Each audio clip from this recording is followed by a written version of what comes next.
September 7, 1996. Las Vegas, Nevada. The black BMW stopped at a red light. Suddenly, gunshots.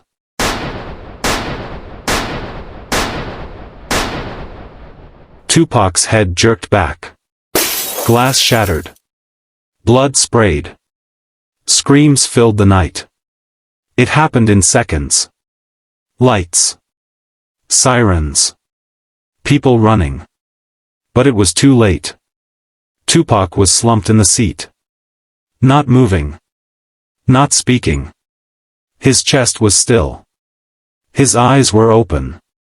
The warm Las Vegas night turned cold. People were crying. Cameras were flashing. The world was watching. But the shooter? Gone. Like a ghost. No one followed. No one caught him. Was this revenge? A hit? Or something deeper? Why did Tupac have so many enemies? Did he know this was coming? This is a true story. You can search every word yourself. Subscribe to Unbelievable True Story. Because Tupac wasn't the first. And he won't be the last. And next time, the victim could be someone you know. Before the bullets. Before the chase. Before the silence. There was a boy. And his name was Tupac. He was not born a killer. He was not born a gangster. He was born a poet. Tupac Amaru Shakur came into the world in a storm. His mother, Afeni Shakur, held him tight. She had just won a case in court. She had been part of the Black Panthers. The FBI had called her dangerous. But to Tupac? She was just Mama. They had no money. No father. No peace. But they had words. And those words were powerful. Tupac learned to write before he learned to fight. He wrote poems. He read books. He loved Shakespeare. He moved from city to city. Baltimore. Oakland. LA. He saw pain. He saw drugs.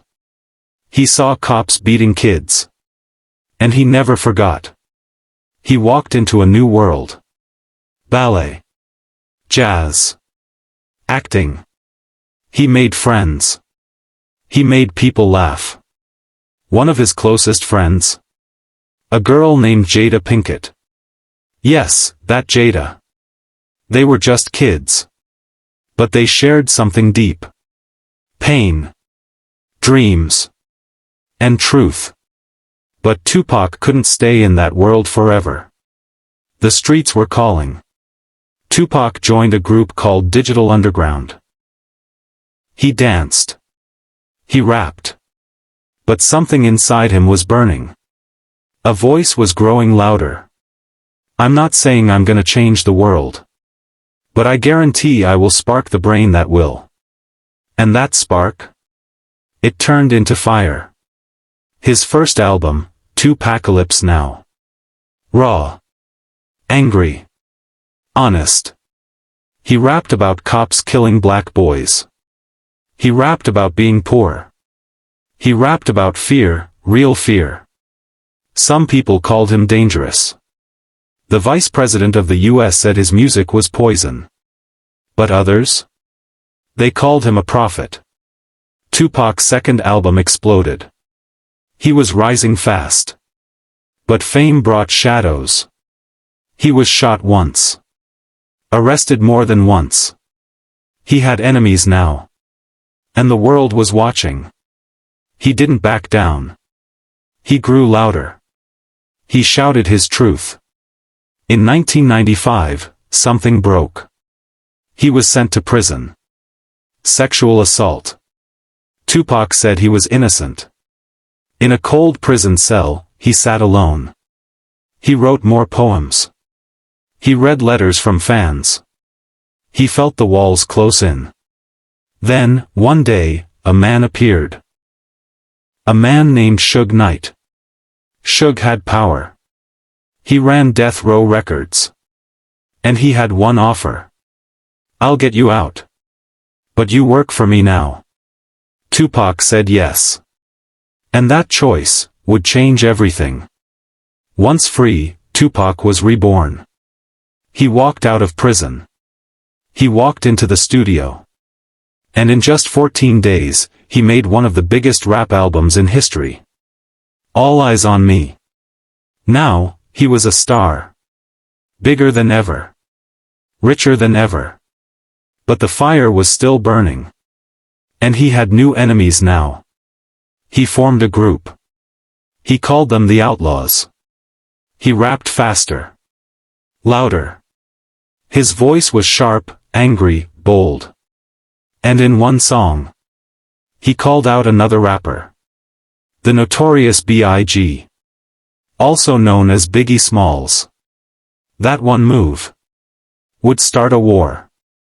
What started as music turned into something darker. Death threats. Diss tracks. Guns. Money. Pride. Tupac looked into the camera. "If I die, I want people to remember me as real. I want them to know I told the truth." He knew something was coming. He felt it. You could hear it in his voice. You could see it in his eyes.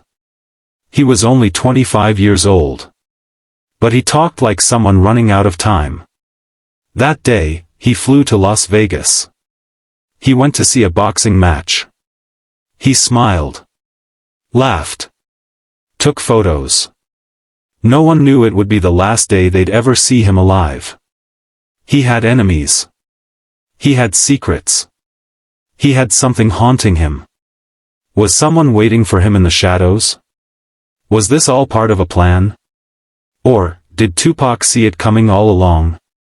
In just hours, the world would hear the gunshots. In just hours, one of music's brightest stars would fall. But before the bullets flew, before the BMW stopped at that red light, Tupac lived like fire.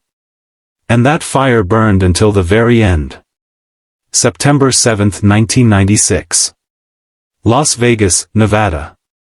The sun went down. The lights came on. And Tupac was ready for a show. But no one knew that show would end in blood. Tupac walked into the hotel. Sunglasses. Gold chains. Black suit. People stared.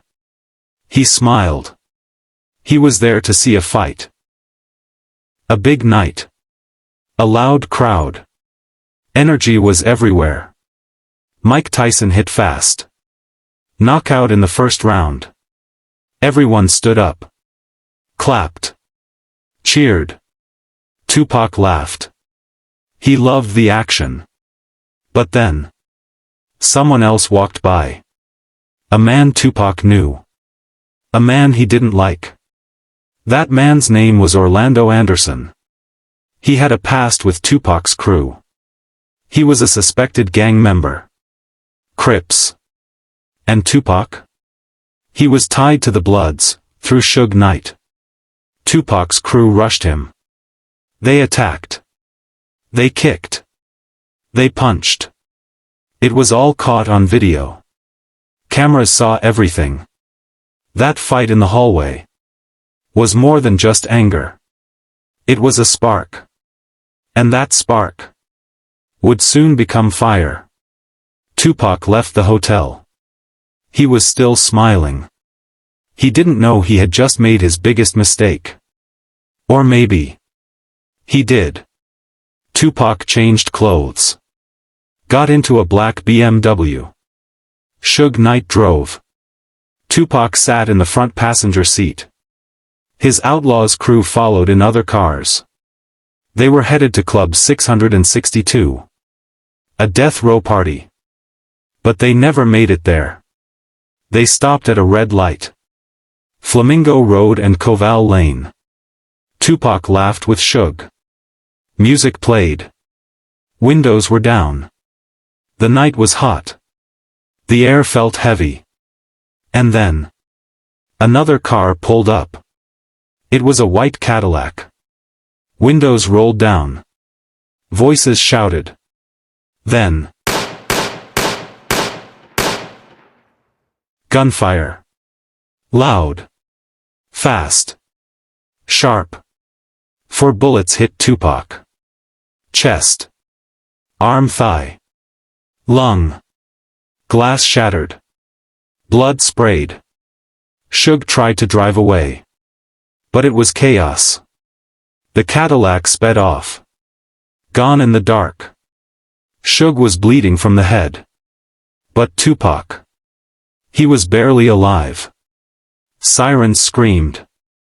Lights flashed red and blue. Police ran to the car.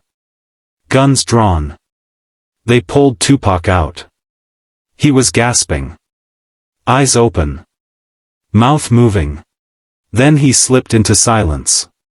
An ambulance rushed him to the hospital. University Medical Center. Doctors worked fast. They cut open his chest. Tried to stop the bleeding. Put him on machines. But the bullets had done too much.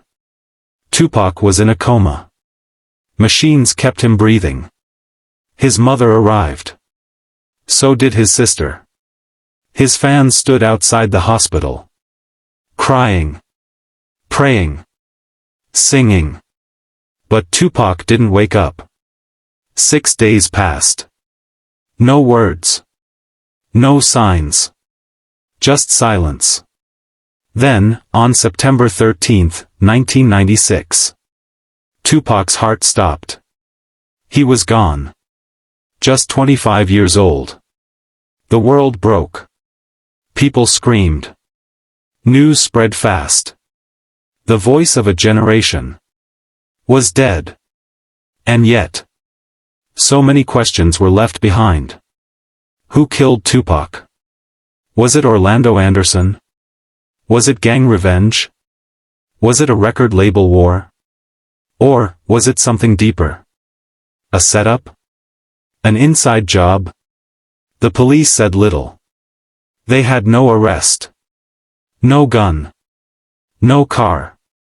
The case went cold. But the streets were loud with rumors. He was targeted. It was East Coast versus West Coast. Someone wanted him silenced. Was Suge Knight really the target? He was sitting right next to Tupac. But didn't get shot. Was that just luck? Or something darker? Suge said. They were trying to get both of us. But some people didn't believe him. They said he knew more. Some said he set it up. Others said, no way. Suge loved Tupac. He helped him. Saved him from prison. Why would he want him dead? Then there was Orlando Anderson. He was the man Tupac fought in the hotel. He denied the shooting. He was never arrested. But many believed he was involved. 2 years later, Orlando was killed. Shot in a gang fight. Orlando Anderson is now dead.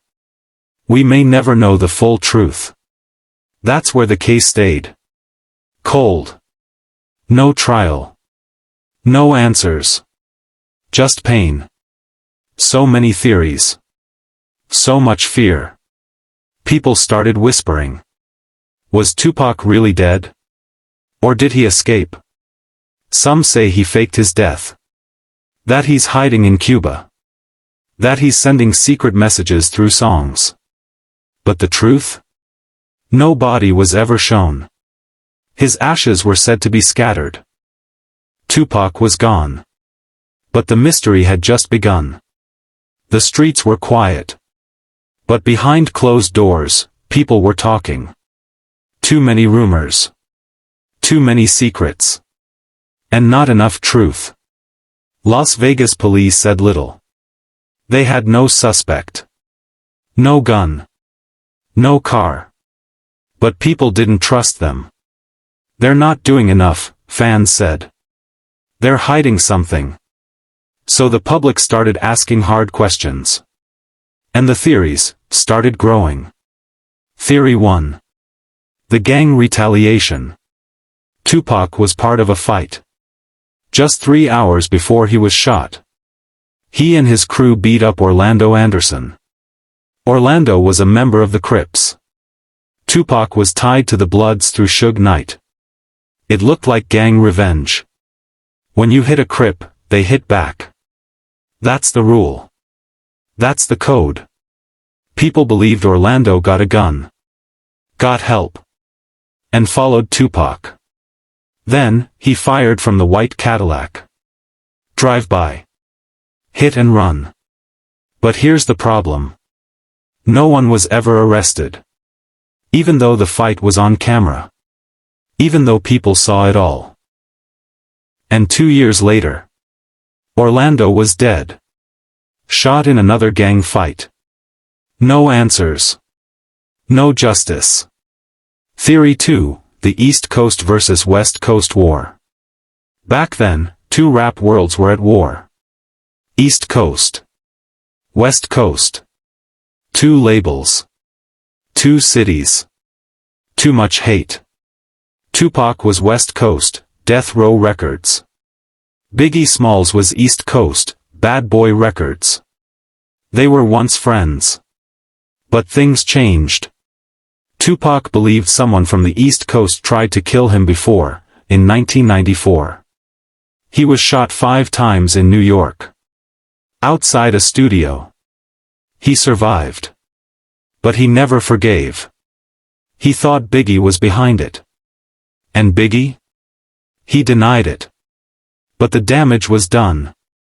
Scene, rap music footage, diss tracks. Tupac released a song called Hit 'Em Up. He shouted names. Threatened rivals. Said he slept with Biggie's wife. It was war in the music.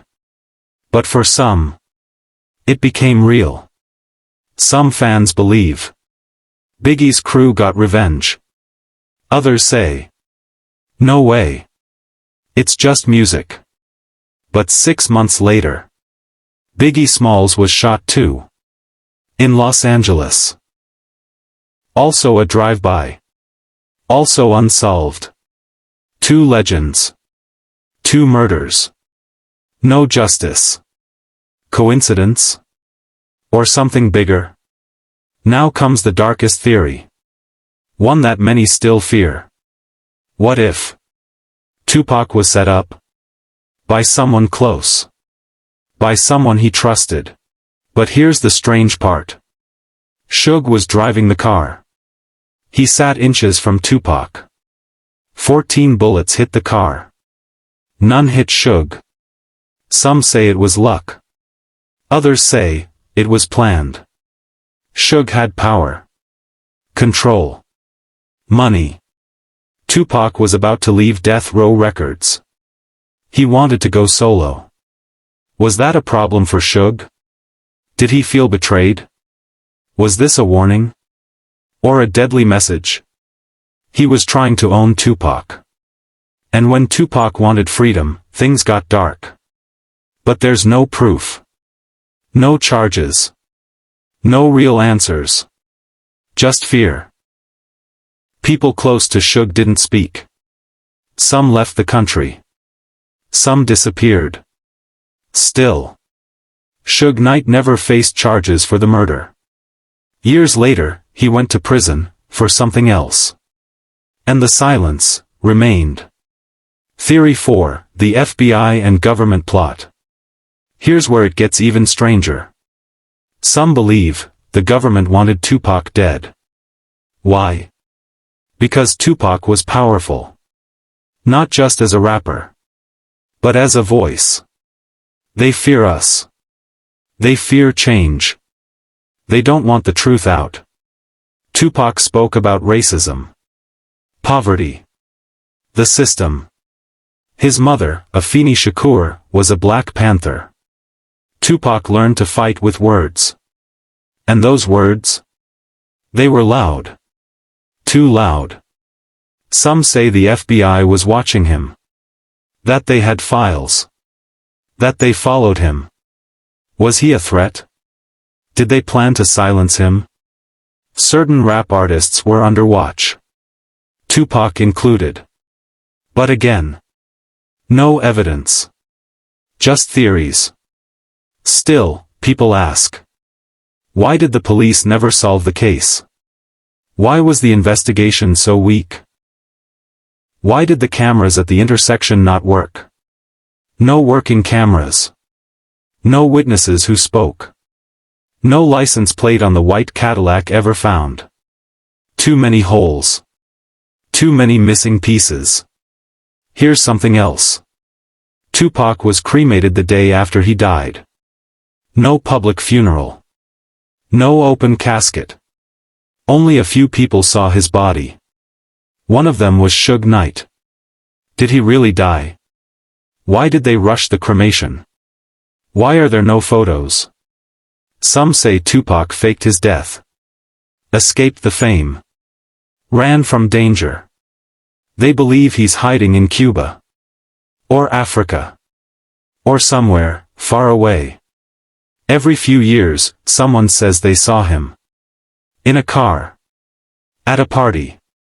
On a beach. But none of it was proven. So the questions stay. If Tupac is dead, where are the answers? If he's alive, why hasn't he come back? His music still plays. His words still move people. He became more than a man. He became a myth. Tupac Shakur was gone. But his voice never stopped speaking. His music. His poetry. His pain. They were filled with signs. Hints. Warnings. Things we didn't hear. Things we didn't understand. Until it was too late. That night in Las Vegas, many people saw the shooting. The street was full. Cars were everywhere. Music was loud. But when the shots rang out, no one spoke. The Las Vegas police said this. We asked for witnesses. But people were scared. Scared of what? Who were they afraid of? One man, a bodyguard, later said, I saw things I can't repeat. Not without protection. Police have no suspects. Witnesses are refusing to talk. Even the hotel cameras didn't help. The video showed the fight in the lobby. Tupac punching Orlando Anderson. But the shooting? No clear video. No working traffic camera. Why were so many eyes closed? Why were so many mouths shut? One woman claimed she saw it all. Her name was Yaki Gaddafi's girlfriend. She was there that night. She said she saw the shooter's face. But before she could say more, she disappeared. Moved away. Wouldn't talk. Months later, Yaki Gaddafi, Tupac's close friend, was also dead. Shot in New Jersey. Another witness gone. Another voice silenced. I saw the shooter. I can pick him out. He never got the chance. Was it coincidence? Or something darker? Long before he died, Tupac rapped about death. He talked about dying young. About being shot. About people betraying him. People thought it was just music. But maybe, it was more. Maybe he saw what was coming. From so many tears. I know it seems hard sometimes, but remember one thing, through every dark night, there's a bright day after that. From If I Die Tonight. I hope they bury me and send me to my rest. Headlines reading, Murdered to Death. My last breath? He was 25. But he sounded older. Like someone who had already lived through war. If I die, I want people to know the truth. I want my words to live. He even wrote letters. Poems. Notes. Some were found after he died. I believe in destiny. I believe in death. I believe in the struggle. I believe in my voice. There was one more person who might have known what happened. His name was Frank Alexander. He was Tupac's personal bodyguard. He was there that night. In the car behind Tupac's. He saw the white Cadillac. He saw the shooters. But years later, in interviews, he said this. They never let me do my job. They told me to leave my gun behind that night. Why? Why would a bodyguard be told to leave his weapon? It didn't feel right. I was supposed to protect him. But something was off that night. Frank tried to write a book. He spoke at events. He wanted justice. But in 2013, he was found dead. Gunshot. Ruled a suicide. But many fans didn't believe it. Now, another witness was gone. Another piece of the puzzle vanished. In his final music videos, Tupac looked tired. His eyes were sharp. But there was pain behind them. He looked like a man carrying something heavy. Like he knew he was running out of time. In the video, he's shot. He goes to heaven. It was filmed before his real death. Was it a warning? A message? Or a goodbye? It was called the Don Killuminati, the 7-Day Theory. He used the name Machiavelli. Machiavelli was a thinker from history. A man who wrote about faking your own death. Fans noticed something strange. The album came out after Tupac died. He finished recording it just days before the shooting. And it was filled with dark words. Betrayal. Blood. Resurrection. He knew something. He felt it. He tried to warn us.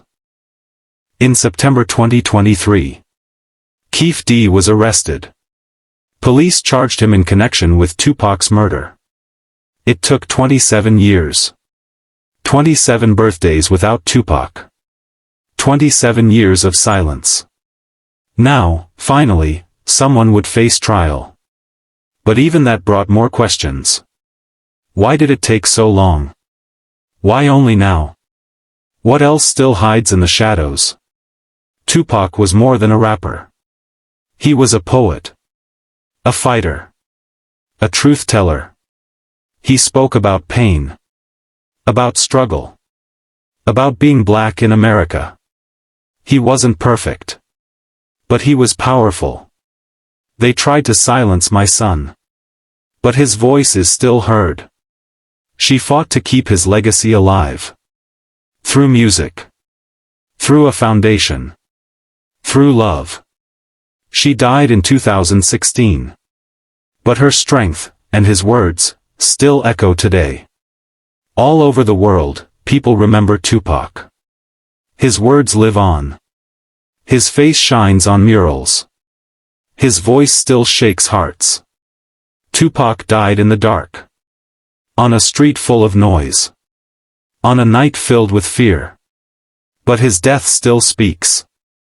We still don't know the full truth. Maybe we never will. But we know this. He tried to warn us. He left us the map. He left us the clues. I'm not saying I'm gonna change the world.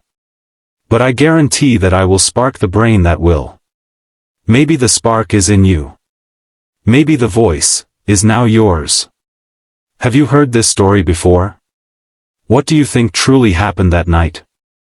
Was Tupac's murder a random attack? A gang war? Or a planned hit?